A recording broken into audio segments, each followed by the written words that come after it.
Olá, boa noite, seja bem-vindo ao programa Bola na Marca. Esta semana não iremos contar com a presença de Manuel Andrade, que habitualmente defende as cores do Futebol Clube do Porto.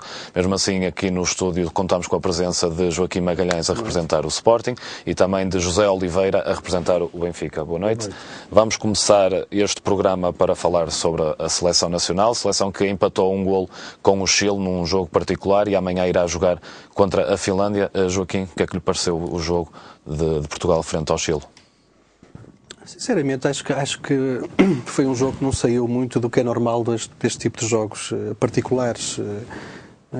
Penso que foi um jogo que até, muito honestamente, eu quase que dava para adormecer. Não achei que fosse um jogo extremamente interessante.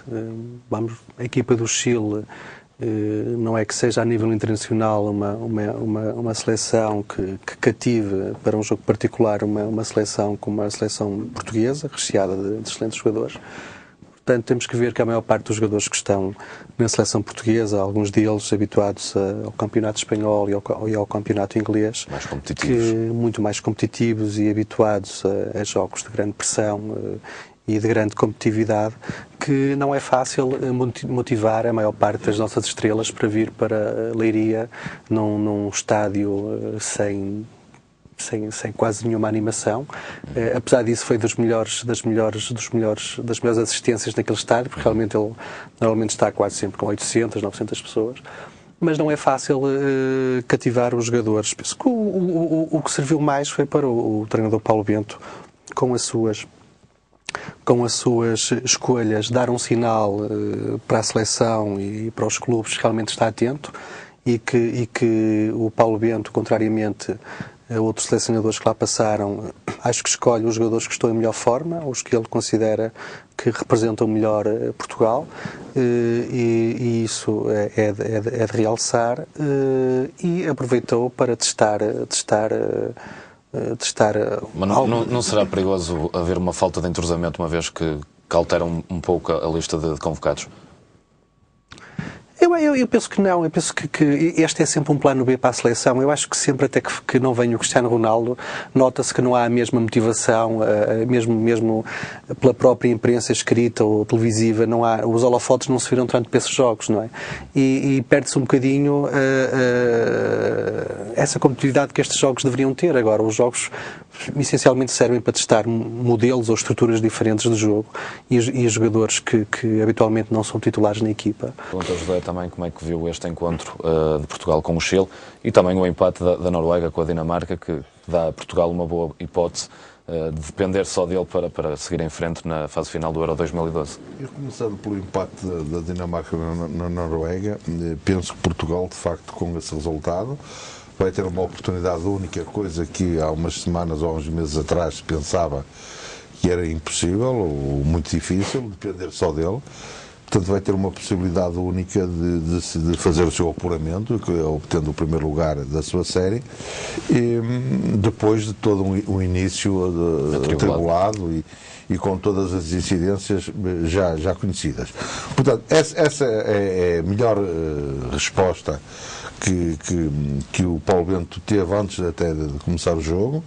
Foi um resultado extremamente feliz para Portugal, esse empate da Noruega, que esteve a perder, até muito perto de fim, que esteve a perder, mas que acabou por empatar.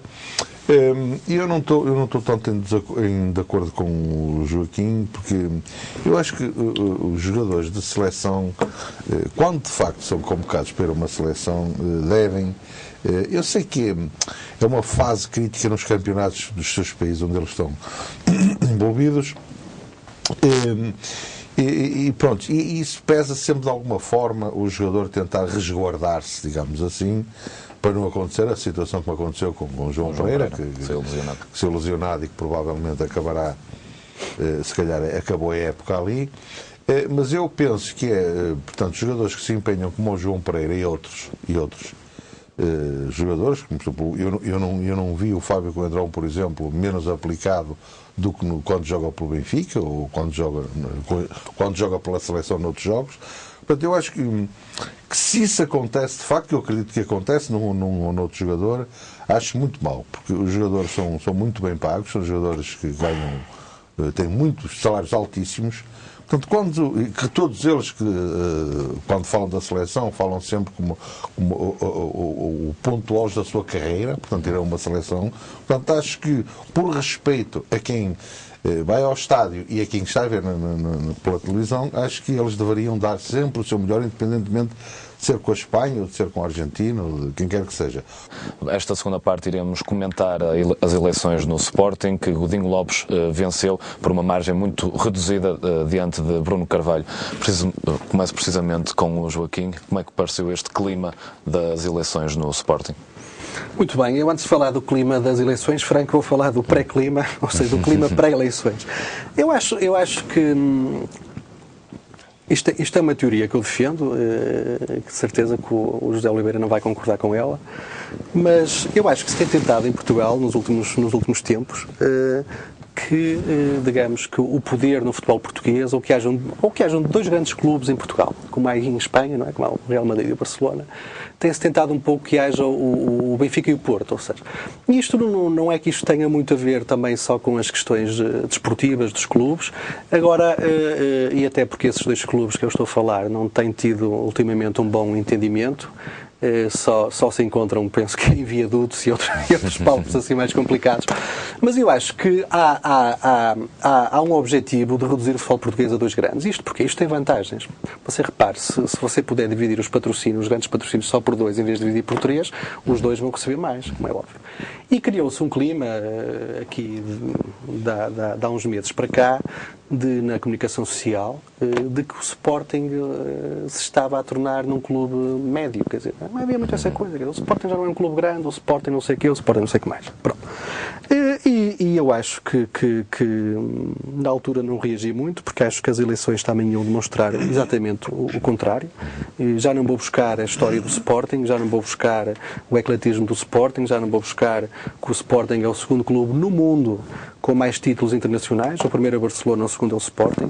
Já não vou buscar os atletas olímpicos que temos, o sermos campeões em atletismo há 16 anos consecutivos e uma série de questões. Portanto, o Sporting também não é só futebol, as pessoas têm que se lembrar um bocadinho disso.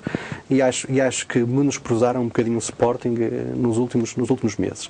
É estranho. Eu pergunto também a José Oliveira como é que viu toda esta tensão nas eleições para o cargo de presidente do Sporting. Eu, contrariamente, o Joaquim já tinha dito que no início da sua intervenção que eu iria ser contra a opinião dele, como é evidente que sou. Eu como benfiquista, quero e gostaria de ter sempre um Sporting forte, um Sporting, um Sporting, um Porto, aliás, todas as equipas que aparecerem fortes só valorizam o nosso campeonato. Nomeadamente o Sporting, porque, contrariamente àquilo que o Joaquim diz, eu considero de facto que em Portugal há 3 grandes clubes, sem dúvida. E eu nunca disse 2. Houve aqui já quem o dissesse. José, posso só interromper? Eu não disse que o José pensava isso. Eu disse que havia um clima em Portugal para que isso acontecesse. Você ia discordar desse clima. Não, mas não eu não estou de acordo. Não estou de acordo. Não estou de acordo com isso. Acho que o Sporting é visto tal e qual como os outros clubes. Portanto, e se calhar até de uma forma mais privilegiada, porque de facto é um clube com uma dimensão, de facto, que tem um historial que faz com que o Sporting seja visto como um grande clube em Portugal. Muitas coisas que me preocuparam como benfiquista, portanto, vendo esta eleição à distância, mas que há aqui coisas. Eu não vi nenhum dos candidatos prometer que, se fosse eleito, por exemplo, vimos falar muito de jogadores, vimos falar muito de treinadores. Aliás, alguma comunicação social disse que era uma eleição de treinadores. Isto era uma eleição de treinadores e não de presidentes. Eu não vi ninguém dizer que nas próximas eleições do Sporting o voto ia ser eletrónico e ia ser feito nos núcleos do Sporting e nas casas do Sporting espalhadas por esse país. Isso é que eu não vi ninguém dizer isso. Eu acho que o Benfica, portanto, é um dos clubes provavelmente pioneiro em Portugal que fez isso. E, de facto, o Sport teve 14.619 sócios, portanto, eleitores, portanto, me parece muito pouco para o universo de sócios. Eu penso que o Sporting, sócios pagantes nesta altura, apesar de toda a crise que o Sporting vem a atravessar, mas mesmo assim esportiva, foi a terceira maior afluência da história do Sporting. Sim, mas porque esta afluência é uma afluência confinada a Lisboa. Vamos ficar por aqui e vemo-nos na próxima semana.